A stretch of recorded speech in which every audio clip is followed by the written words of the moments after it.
Hello bachcho, let's read the question. The question says a parallel plate capacitor with dielectric of a dielectric constant K between the plate has capacitance C and is charged to the potential V.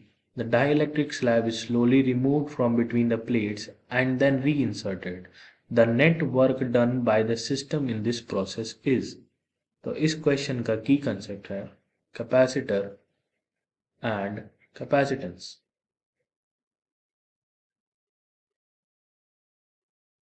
यहाँ हमें तीन case दिया हुआ है। पहला case ये है कि एक कैपेसिटर है जिसके अंदर एक डाइलेक्ट्रिक है के का और इसे हमने चार्ज किया है वी बैटरी से। ठीक है, बैटरी के बारे में कुछ लिखा नहीं है तो हम कह सकते हैं कि बैटरी को कनेक्टेड रखते हुए हमने इससे के को बाहर निकाल लिया।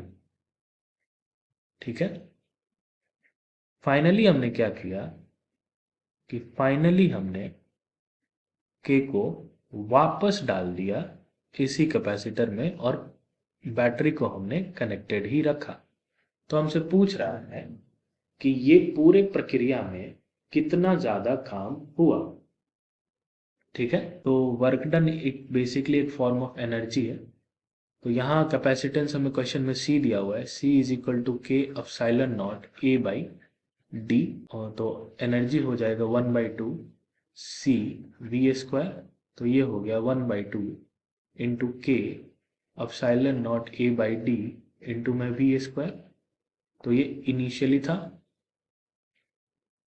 केस 1 में, और ये यहाँ पे कैपेसिटर जो नया होगा क्योंकि हमने डाइलेक्ट्रिक निकाल लिया तो ये हो जाएगा epsilon not A by D which is equal to C by K, क्योंकि यहाँ C is equal to K epsilon not A by D है तो epsilon not A by D C by K हो जाएगा।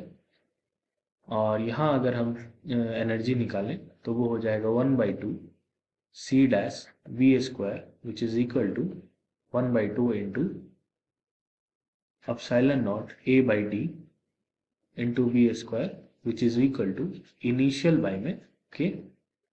अब फाइनली हमने क्या किया, वापस से इसमें डाइलेक्ट्रिक लगा दिया।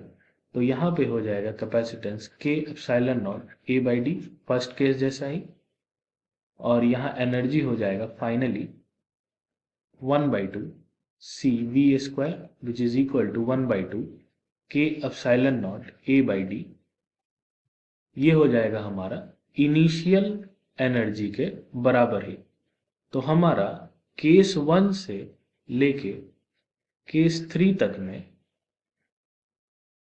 एनर्जी जो है वो बराबर ही रहा। तो हम वर्क डन लिखेंगे change in energy which is equal to U F minus U I which is equal to 1/2 into K epsilon not A by D V square minus 1/2 K epsilon not A by D V square.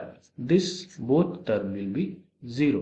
तो work done जो होगा वो हमारा net work done 0 के बराबर होगा। तो इस क्वेश्चन में डी ऑप्शन हमारा सही। तो इस क्वेश्चन का सही आंसर आया option number D 0। Hope you understood it well. Best of luck.